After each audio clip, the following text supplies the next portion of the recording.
langsung saja. Bapak, kalau misalnya menemukan ada orang yang pingsan di sekitar sini, apa yang Bapak lakukan? Pertama-tama saya dapat tolong, selanjutnya saya panggil perawat rumah sakit mencari pertolongan selanjutnya. Oh iya, kalau Bapak? Ya, mungkin menurut saya sama. Apabila ada tiba-tiba terjadi paling nggak mungkin tidak bermasalah kemudian ruangan itu. Oh gitu. Ya, terima kasih. Mencari minta tolong pertamanya kepada orang sekitar, misalkan panggil satpam, amankan pasiennya. Maksudnya kan kondisi pasiennya kan sebelum misalkan nanti saya ini gimana, kalau saya di tengah jalan dipindahin dulu, minta tolong sama security, pertolongan medis kepada perawat. Yang bisa nyerah. Biasanya panggil satpam, Terus? terus ya terus sama satpam. Iya. Yang Udah. tahu yang paling cuma biji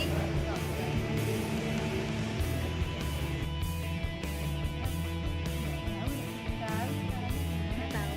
Kalau Mbak?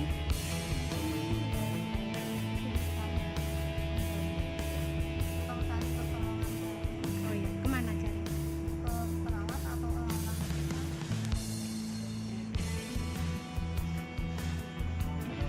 Iya, iya gimana?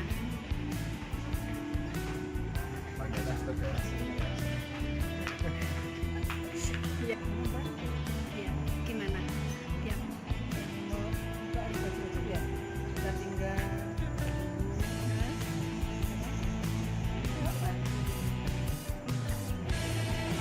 kasih dikasih ya air putih sama bawaan Ya. udah. Jika Anda menemui orang tiba-tiba jatuh pingsan, jangan panik. Anda bisa melakukan beberapa pertolongan pada mereka. Melakukan pertolongan pertama pada orang pingsan bisa sangat membantu bagi korban.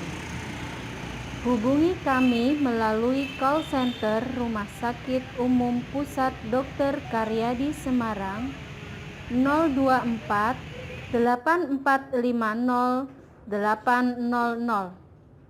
Berikan alamat lengkap posisi Anda dan nomor telepon yang bisa kami hubungi. Rumah Sakit Umum Pusat Dr. Karyadi Semarang bangga melayani. Kami sahabat menuju sehat. Jika Anda menemui orang tiba-tiba jatuh pingsan berada di area Rumah Sakit Umum Pusat Dr. Karyadi Semarang, mulai dari pintu gerbang masuk rumah sakit, tempat parkir, tempat-tempat umum seperti masjid, ruang tunggu pasien, ruang perawatan, dan seluruh tempat di Rumah Sakit Umum Pusat Dr. Karyadi Semarang, segera hubungi petugas kami dan telepon ke pesawat 6000. Tim Code Blue Rumah Sakit Umum Pusat Dr. Karyadi Semarang bangga melayani. Kami sahabat menuju sehat. Selamat pagi semuanya. Kali ini saya akan membahas mengenai pertolongan pertama pada pingsan. Kita sering menjumpai orang tiba-tiba pingsan seperti pada upacara bendera, saat lomba gerak jalan, dan juga ketika ada seseorang yang meninggal kemudian tiba-tiba ada orang yang pingsan. Pingsan dapat saja tidak berkaitan dengan masalah medis atau merupakan penyebab dari suatu gangguan yang serius, sehingga penanganan kehilangan kesadaran merupakan bagian gawat darurat sampai didapat tanda-tanda kesadaran dan penyebab pingsan. Di masyarakat kita, ketika menemukan orang pingsan, masih banyak yang melakukan tindakan secara tidak tepat. Berikut pertolongan pertama pada pingsan.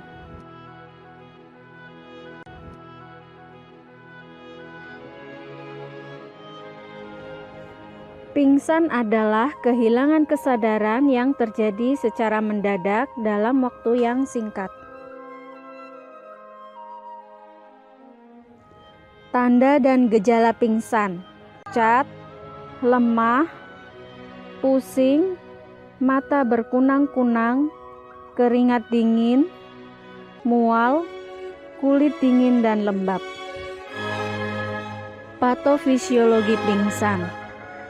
Pingsan disebabkan oleh berkurangnya aliran darah dan suplai oksigen ke otak. Otak terdiri dari dua belahan otak, otak kecil dan batang otak. Otak membutuhkan aliran darah untuk menyediakan oksigen dan glukosa ke sel-selnya. Agar tubuh tetap sadar, sebuah area yang dikenal sebagai sistem retikuler yang terletak di batang otak harus tetap hidup dan setidaknya satu belahan otak harus berfungsi.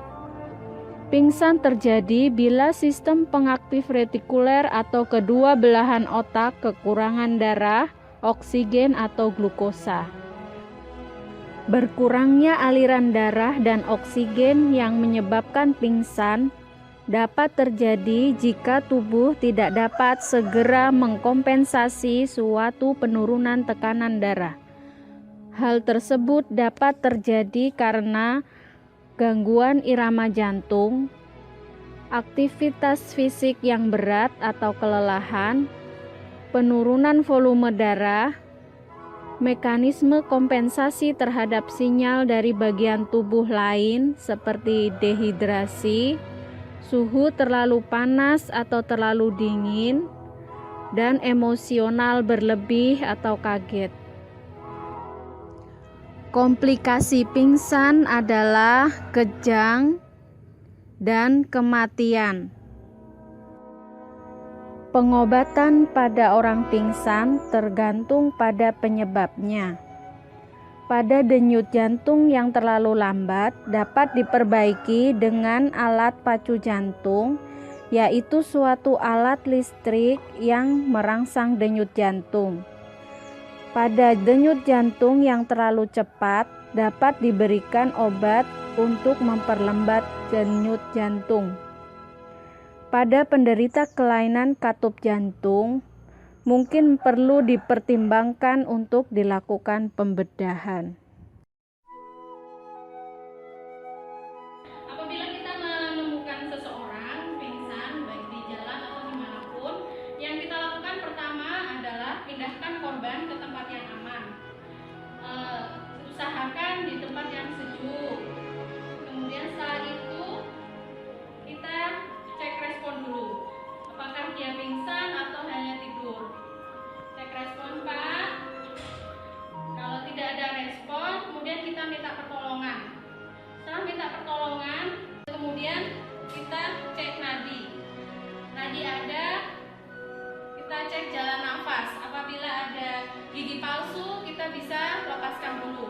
Kemudian kita longgarkan baju korban untuk melonggarkan jalan nafas. Selain baju, misalnya ada tali pinggang, kita longgarkan dulu.